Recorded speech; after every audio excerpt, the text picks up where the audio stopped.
우리 마음을 불편하게 하는 일들이 많았습니다. 가정에서, 일터에서, 직장에서. 하나님, 그렇지만 우리는 하나님을 바라보며 하나님 우리를 지키시고 인도하실 것을 믿으며 한 주간을 살아왔습니다. 그래서 오늘도 우리 인생을 하나님께 맡기는 그 믿음으로 아침 예배로 나아갑니다. 우리 마음의 중심을 주님께서 붙들어 주시고 흔들리더라도 넘어지지 않도록 도와주시고 작은 믿음일지라도 주님 주시는 소망 가운데 하루하루를 감사하며 살아가는 성령의 민감한 삶을 살아가는 저희들 되게 해 주옵소서. 누가 뭐래 해도 하나님을 믿고 살아가는 삶에 성령이 인도하셔서 승리케 한다는 사실을 믿고 조롱과 비웃음과 눈흘김과 비판에 있어도 여전히 주님을 붙잡고 가는 믿음의 사람으로 살게 해 주시옵소서. 이제 신앙 고백합니다. 나는 전능하신 아버지 하나님 천지의 창조주를 믿습니다. 나는 그의 유일하신 아들 우리 주 예수 그리스도를 믿습니다.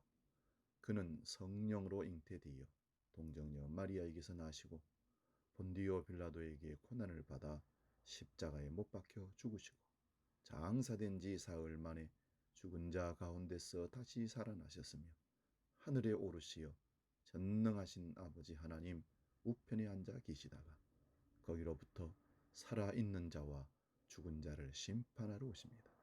나는 성령을 믿으며 그 거룩한 공교회와 성도의 교제와 죄를 용서받는 것과 몸의 부활과 영생을 믿습니다.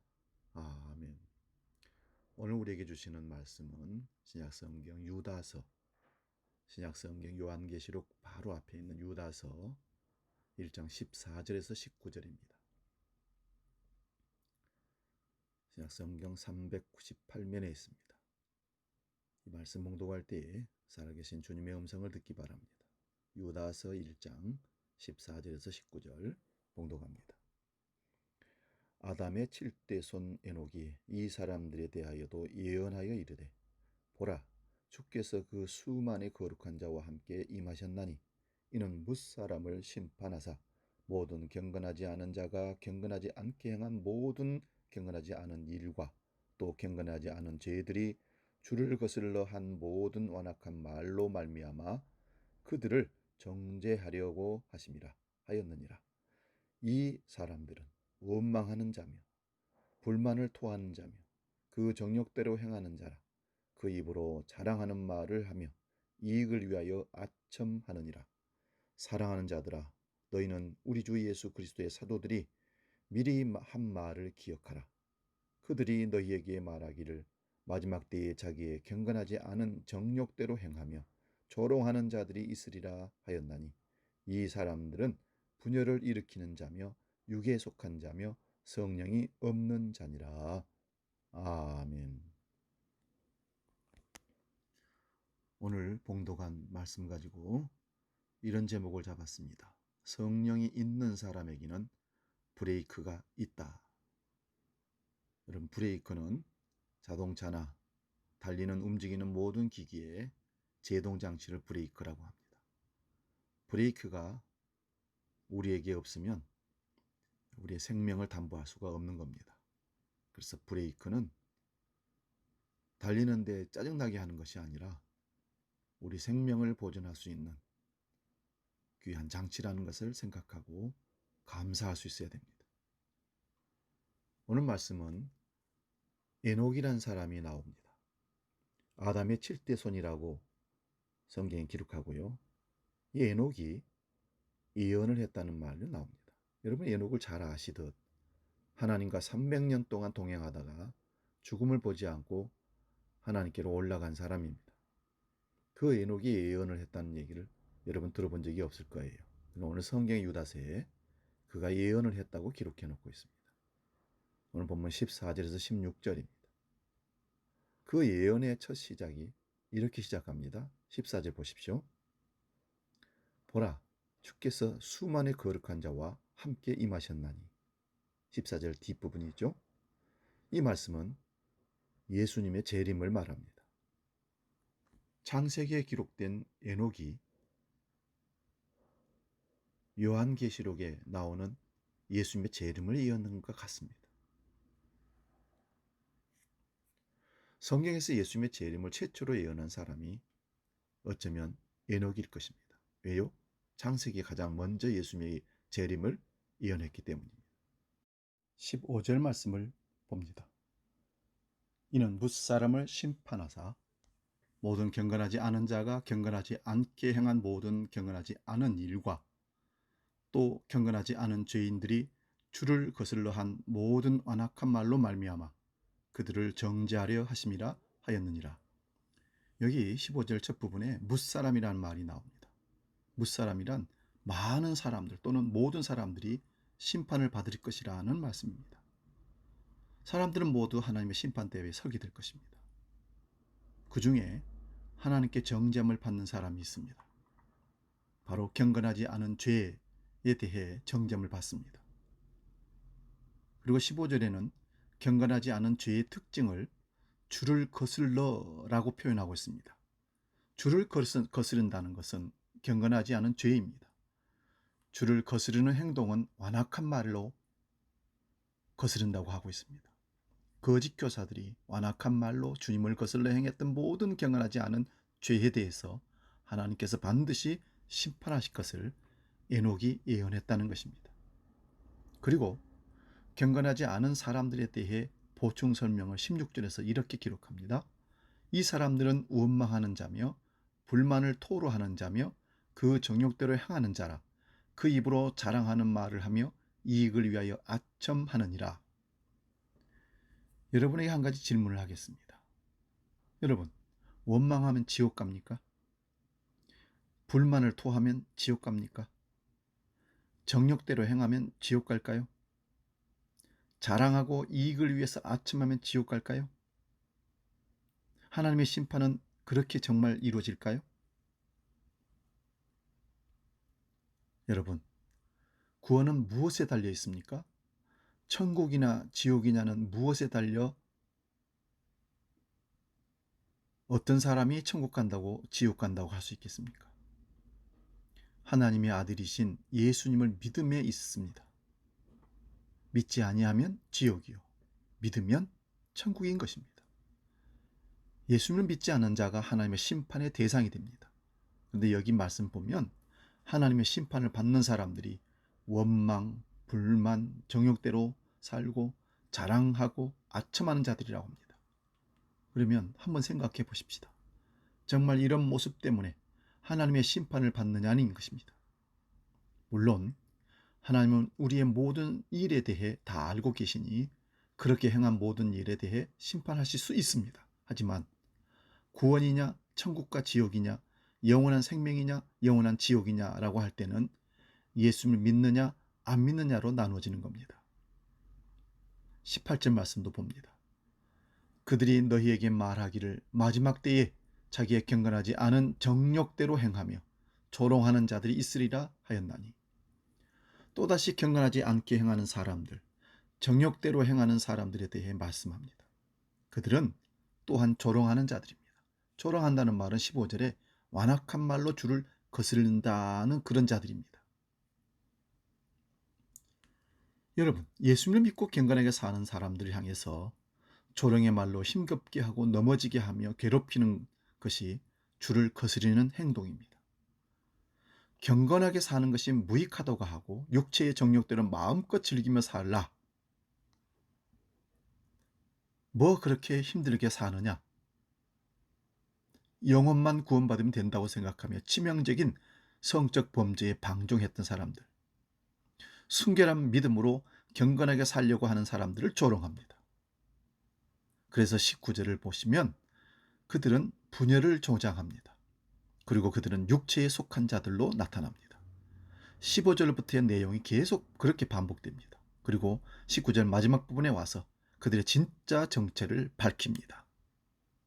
그들에게는 성령이 없는 자니라. 지금까지 말한 경건치 않은 죄, 경건하지 않은 자가 경건하지 않게 행동한 모든 경건하지 않은 일을, 경건하지 않은 말을, 그로 인해서 나타나는 원망과 불만과 정욕죄와 자랑과 아첨과 완악, 완악함과 조롱하는 말, 도대체 이런 경건하지 않은 죄를 짓고 사느냐 원인을 밝혔는데 그 답이 성령이 없는 자이기 때문이라는 것입니다. 성령이 없으면 어떻게 될까요? 예수님을 주로 고백하고 믿고 고백할 수가 없습니다. 성령 하나님께서 믿음의 선물을 주셔야 우리가 믿음으로 마음으로 믿고 입으로 열어 예수를 주로 고백하는 것입니다. 말은 아무나 할 수 있습니다. 길을 지나가는 사람 중에 예수 믿지 않는 아무나 사람을 잡고 제가 만 원을 드릴 테니 예수 믿는다고 한마디만 하세요. 그러면 네, 나 예수 믿습니다. 말할 수 있습니다. 하지만 진정한 믿음의 고백은 아닙니다. 진실된 마음을 가지고 예수님을 향한 믿음의 고백을 하는 것은 성령께서 우리 안에 일으키신 놀라운 일입니다. 기적인 것이죠. 그래서 믿음은 선물입니다. 고린도전서 12장 3절에 성령으로 아니하고는 누구든지 예수를 주라 시인할 수 없느니라. 우리 안에 성령이 있느냐 없느냐의 차이는 이만큼 중요합니다. 믿음이 있느냐 없느냐의 문제입니다. 예수님을 믿는다는 것은 우리 안에 성령이 거하시고 예수 그리스도가 우리 주인이 되신다는 의미입니다. 그렇다면 마음속에 성령이 있는 사람은 이제 어떤 삶을 살까요? 예수님을 믿는 사람도 예수님을 믿지 않는 사람도 원망할 수 있고 불만할 수 있습니다. 자기 이익을 위해서 살 수 있습니다. 예수님을 믿고 난 후에도 원망과 불평은 끊임없이 우리에게 일어날 수 있습니다. 여러분은 자기 이익을 추구하는 삶을 전혀 살지 않았습니까? 예수 믿고? 아마 모두가 아니요. 원망했고 불만도 있었고 나의 유익을 위해서 거짓말도 했었고 그렇게 살아왔던 것이 우리의 삶입니다. 고백할 겁니다. 그렇다고 예수 믿고 믿음으로 구원받은 사람이 원망했다고 불평했다고 약속받은 천국에서 지옥으로 떨어지는 것은 아니라는 것입니다. 왜냐하면 성령님이 가만히 계시지 않습니다. 여러분 안에 정말 성령님이 계신다면 여러분은 경건하게 살아갈 수밖에 없습니다. 내 안에 정말 성령님이 계시다면, 그래서 내가 정말 예수님을 믿는 사람이라면 세상을 향해 달려가지 못합니다. 원망하고 불평하는 말을 하다가 깜짝 놀라서 내가 왜 이런 말을 했지? 내가 왜 이런 상태가 됐을까? 하나님께서 싫어하신다고 생각하면서 입을 닫고 행동을 고치게 됩니다. 그게 바로 성령이 있는 사람의 모습입니다. 자기 이익을 위해 절대로 살지 않습니다. 하나님 나라와 영광을 위해서, 교회를 위해서 정욕대로 살지 않습니다. 예수 믿는 사람은 영적인 갈등이 항상 있습니다. 성령의 소욕과 육체의 소욕이 우리 속에서 싸우기 때문에 그렇습니다. 때로는 우리가 육체의 소욕에 져버릴 때도 있습니다. 성령을 따라 살아야 합니다. 그렇게 살아야 하는데 그러지 못할 때가 있다는 겁니다. 왜 그럴까요? 약해서 그렇습니다. 하지만 그렇게 성령대로 살지 못하면 마음이 편하지 않습니다. 그래서 바울사도도 오호라 나는 공고한 사람이로다. 이 사망이 무슨 누가 나를 건져내랴. 바울의 고백과 똑같은 고백을 우리도 할 수 있는 겁니다. 그러면서 하나님 앞에 엎드려 주님의 용서를 구하고 도움을 구합니다. 그때 성령님께서 저와 여러분에게 힘을 주셔서 다시 일어나게 하십니다. 그렇게 회복해서 다시 영적 싸움을 합니다. 그 싸움에서 이기라고 하나님의 전식값주를 우리에게 입혀주십니다. 너의 힘으로는 이길 수 없으니 성령의 충만을 받으라. 세상에 빼앗긴 시선과 목표와 계획들과 결국 썩어질 것, 땅의 것에 목표를 두지 말고 목표를 하늘에 두고 성령의 열매를 풍성히 맺는 삶으로 정하라, 살아가라. 여러분 안에 성령이 있다 없다는 정말 중요한 문제입니다. 그렇다면 여러분 안에 성령님 계신가? 무엇으로 증거를 삼는다고 할 수 있습니까? 여러분이 진심으로 예수를 주라 고백하는 것입니다. 그리고 확실한 증거는 무엇일까요? 성령이 있는 사람에게는 브레이크가 있다는 것입니다. 성령이 있는 사람에게는 브레이크가 분명히 작동합니다. 성령이 없는 사람은 브레이크가 없는 자동차와 같습니다. 브레이크가 없는 그 삶은 어떻게 될까요? 상상만 해도 끔찍합니다. 운전 중에 브레이크가 터지면 큰 사고 나고 생명까지도, 나의 생명뿐 아니라 타자의 생명까지도 죽일 수 있다는 사실입니다. 15절부터 나오는 경건치 않는 사람들의 모습은 브레이크가 없는 사람들입니다. 스스로 제어할 수 없는 사람들입니다. 누가 나와서 도와줘야 돼, 도울 수 있는 분이 없습니다. 우리를 성령님께서 도우시면 우리는 브레이크가 있는 삶을 살 수 있습니다. 그런데 그들의 정체는 성령이 없는 자들이기 때문에, 브레이크가 없는 자들이기 때문에 죄악으로 그냥 내돌려 멸망하기로 달려가 버리는 것입니다. 성령 하나님께서 저와 여러분을 멈추게 하십니다. 잘못된 죄의 길을 걸어갈 때 성령 하나님께서 여러분을 멈추게 하십니다. 이것이 바로 하나님의 은혜입니다. 성령이 있는 자에게는 이런 브레이크로 항상 우리 삶을 조정하시고 방향을 바꿔주시고 이끌어 가시는 하나님의 은혜가 있습니다. 미국에 살던 두 청년이 있었습니다. 절친입니다. 그들은 술과 도박에 찌들여서 살고 있었습니다. 어느 날 함께 도박장에 가던 길들이었습니다. 교회 옆을 지나가다가 그 둘 중에 한 명이 교회 게시판을 우연히 보는데, 그날 아마 주일이었던 것 같아요. 그날 설교 제목을 보는데 죄의 싹은 사망이라는 제목이 딱 들어왔습니다. 그래서 그 한 사람은 갑자기 설교의 제목이 눈에 들어오니까 마음에 갈등이 생기더라는 겁니다. 그래서 발걸음을 멈추고 도박장으로 갈 것인가 교회를 갈 것인가. 죄의 싹은 사망이니라. 그래서 친구에게 이렇게 말합니다. 야, 오늘은 도저히 못 가겠다. 오늘은 너 혼자 가라. 나 교회 가서 설교 좀 듣고 그러고 가야겠다. 그저 친구가 갑자기 왜 그래? 너 미쳤어? 빨리 가자. 아니야. 내가 오늘은 저 설교를 꼭 들어야겠어. 그래서 두 친구의 길이 갈라졌습니다. 한 명은 교회로, 한 명은 도박장으로 들어갔습니다. 그 후 30년이 지났습니다. 도박장으로 행했던 친구는 감옥에 갇힌 죄수가 되어 있고요. 그리고 죄수게 된 그 친구가 뉴스를 봅니다. 그런데 어느 30년 후에 교회로 갔던 친구가 뉴스에 나옵니다. 그 뉴스는 미국의 대통령 취임식이었습니다. 도박장으로 행하갔던 그 친구가, 설교 제목을 보고 교회를 갔던 그 친구가 미국 대통령에 취임하게 된 것입니다. 그는 미국의 22대, 24대 대통령인 클리브랜드 대통령입니다.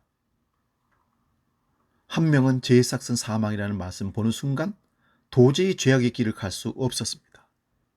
매일 술과 도박에 찌들었던 인생을 누군가가 멈추게 했던 겁니다. 누굴까요? 성령 하나님이십니다. 그를 사랑했던 것입니다. 그 인생의 죄악된 인생의 브레이크를 성령님이 걸어주셨던 겁니다. 그분이 누구일까요? 성령 하나님이십니다. 성령 하나님이 그 청년의 마음에 강한 감동을 주시고 설교를 듣고 싶어하는 마음을, 강렬한 소망을 주었기 때문에 그는 거기서 그 말씀을 듣고 인생길을 고치게 된 겁니다.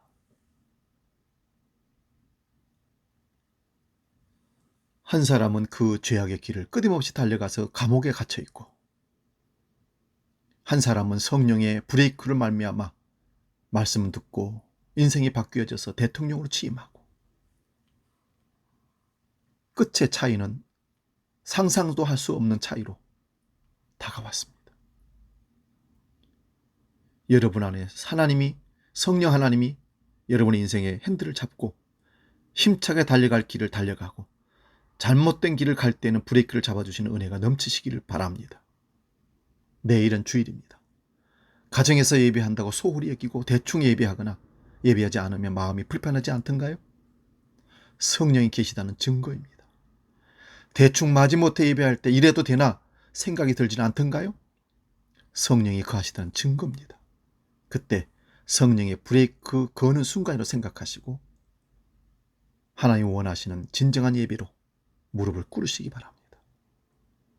우리 모든 일상의 삶에 성령님이 우리를 사랑하시면 브레이크를 잡아주실 겁니다. 그때 그 브레이크에 적응하시기 바랍니다.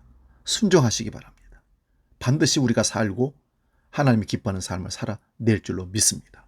기도하겠습니다. 살아계신 아버지 하나님, 하나님이 사랑하는 믿음의 인생들에는 성령의 브레이크가 있다는 사실을 오늘 깨닫습니다. 아버지, 성령이 있는 사람에게 브레이크가 있다는 사실을 안 우리가 오늘도 우리 자신들이 성령 안에 민감하게 브레이크에 작동되게 하시고, 그래서 하나님이 원하시고 기뻐하신 그 뜻을 발견하고 그 방향으로 나아가는 복된 인생 되게 하여 주시옵소서. 아버지, 잘못된 길을 감에도 불구하고 양심의 가책이나 도들킬 수 있는 마음이 전혀 없다면 성령이 계시 않는 것입니다. 그 사람은 지옥의 삶을 살고 있는 것입니다. 그러나 잘못된 길을 갔을 때, 양심의 꺼리낌을 했을 때 마음이 가책이 되고 불안해지는 그런 마음을 갖고 있을 때, 하나님이 나를 사랑하고 계시구나, 성령님이 나 때문에 근심 걱정하고 계시는구나, 속히 돌이킬 수 있는 지혜로움이, 그 믿음이 우리에게 있게 해 주시옵소서. 이제는 우리 주 예수 그리스도의 은혜와 아버지의 놀라우신 사랑과 성령 하나님의 지키시고 도우시고 인도하신 크신 역사가, 성령이 브레이크 잡아주시면 늘 민감하게 반응하고 하나님이 기뻐하시는 길로 달려가 승리하기를 원하는 머릿속의 모든 주의 권속들 머리 위에, 우리 대한민국 위에, 한국교회 위에 영원히 함께 계시기를 간절히 축원하옵나이다. 아멘.